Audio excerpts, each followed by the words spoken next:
अस्सलाम वालेकुम नाज़रीन, उर्दू पॉइंट के साथ मैं हूं इजाज़ अहमद गोंदल और मैं इस वक्त दुबई इंटरनेशनल क्रिकेट स्टेडियम में मौजूद हूं जहां पे अंडर 19 एशिया कप जारी है। और अभी थोड़ी ही देर पहले पाकिस्तान अंडर 19 टीम ने अपने रवायती हरीफ भारत अंडर 19 को 44 रन से शिकस्त दी है। और सबसे ख़ास जो बात यह है कि पाकिस्तान क्रिकेट बोर्ड के चेयरमैन यहाँ पे मौजूद थे। उन्होंने यहाँ पे बैठ के मैच देखा और जीतने के बाद पाकिस्तानी जो नौजवान हैं उनको शाबाश दी, उनसे मिले जाकर। और उसके बाद उन्होंने उर्दू पॉइंट के साथ भी बात की और उनका आईसीसी चैंपियंस ट्रॉफी के हवाले से जो आईसीसी की कल मीटिंग हुई और आज होने जा रही है, उनका क्या कहना है कि पाकिस्तान हाइब्रिड मॉडल पे जाएगा, क्या कोई नया फार्मूला आ रहा है, क्या पाकिस्तान में आईसीसी चैंपियन ट्रॉफी होगी या नहीं होगी। पाकिस्तान क्रिकेट बोर्ड के चेयरमैन मोहसिन नकवी ने इन तमाम सवालों का जवाब दिया है, वो आप सुनिए। आपकी नज़रें आज मैच पे थी और पूरी कौम की नज़रें आप पर, क्या कहेंगे? दुआ करें अल्लाह ताला बेहतर करेंगे इंशाल्लाह ताला।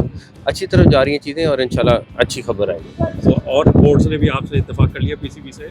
देखिए बहुत सारी चीज़ें चल रही हैं, मैं इसलिए इस टाइम नहीं चाह रहा कि कोई ऐसी चीज़ हो जिससे सारा कुछ ख़राब हो। कुछ चीज़ों पे डेफिनेटली हमने अपना पॉइंट ऑफ व्यू दिया है, इंडियन ने अपना दिया है। बोर्ड्स की सबकी कोशिश है कि विन विन हो और हमारी भी कोशिश ये है कि क्रिकेट की विन हो, इसमें सबसे ज़्यादा ज़रूरी है और डेफिनेटली इज़्ज़त के साथ सब कुछ। इंडियन मीडिया में बहुत सारी खबरें चल रही हैं कि पाकिस्तान क्रिकेट बोर्ड ने टाइम मांगा है और पाकिस्तान क्रिकेट बोर्ड हाइब्रिड पे जा रहा है। आप अपने मौक़िफ़ पे कायम हैं कि हाइब्रिड पे नहीं जाएंगे? हम वो चीज़ करेंगे जो क्रिकेट के लिए बेस्ट हो। डेफिनेटली अगर किसी भी फार्मूले पे जाएंगे, डेफिनेटली हाइब्रिड फार्मूला नहीं है, बट अगर कोई भी नया फार्मूला बनेगा तो उसमें फिर बराबरी की बुनियाद पे बनेगा। इंडिया को खौफ भी है कि आप आगे उनके पास इतने सारे टूर्नामेंट होने वाले हैं, आप बाइकआउट भी कर सकते हैं। बहुत सारी चीज़ें हो सकती हैं, लेकिन फिर मैंने कहा कि जीत हमने क्रिकेट की करनी है और पाकिस्तान के लिए सबसे ज़रूरी पाकिस्तान की इज़्ज़त है, उसके बाद सारी चीज़ें। तो इंशाल्लाह जीत क्रिकेट की भी करनी है और पाकिस्तान की इज़्ज़त रखनी है, दोनों चीज़ें। देखना चाहेंगे पाकिस्तान इंडिया का मैच पाकिस्तान में।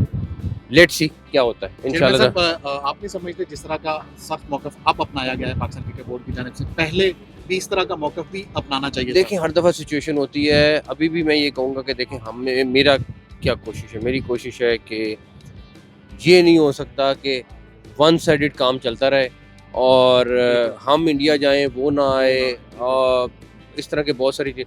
तो अभी जो भी बैठ के बात हो रही है और जो भी दोस्त बीच में हैं कि जो भी है वंस फॉर ऑल इसको सेटल करें और बराबरी की बुनियाद पे, तो जो भी होगा बराबरी की बुनियाद पे होगा, ये मेरा वादा है। अच्छा, ऐसा नहीं लग रहा कि आईसीसी इस तरह का रोल अदा कर रहा है कि वो कमज़ोर पड़ता जा रहा है, एक इदारा है बड़ा, उसको बस देखिए मैं तो इस टाइम कहता हूँ जो भी है सोल्यूशन निकला है और टूर्नामेंट हाँ जो कुछ है मेरा ख्याल है अभी आपको अगर कहीं पे कोई बात बननी है तो फिर ये लॉन्ग टर्म बात बनेगी, खाली चैंपियंस ट्रॉफी की बात नहीं बनेगी, फिर ये अगले आने वाले कई साल के लिए जो भी मामला होंगे तय होंगे। चेयरमैन साहब, आखिरी क्वेश्चन, आपने काफ़ी देर बैठ के मैच देखा, इन नौजवानों को यही पाकिस्तान क्रिकेट का फ्यूचर है, कितनी ज़बरदस्त क्रिकेट खेली है, क्या कहेंगे इस अंडर 19 टीम के बारे में? मैं कहता हूँ अभी हम बैठ के यही बात कर रहे थे कि जितनी हमने पाकिस्तान टीम पे तवज्जो देनी है उतनी इन लड़कों पे देनी है। हमारे लिए ये भी उतना ही इंपॉर्टेंट है जितना बाकी नेशनल प्लेयर, इंटरनेशनल प्लेयर है हमारे। और इंशाल्लाह ताला आप अगले आने वाले दिनों में देखेंगे हम प्रॉपर प्लान बना रहे हैं कि इनको कैसे ग्रूम करना है, इनके ऊपर हमने इन्वेस्ट करना है। आज इन पे इन्वेस्ट करेंगे तो कल 2-4 साल बाद हमें उसका रिजल्ट मिलेगा और आप अगले आने वाले हफ्तों में देखेंगे, महीनों में भी नहीं इंशाल्लाह।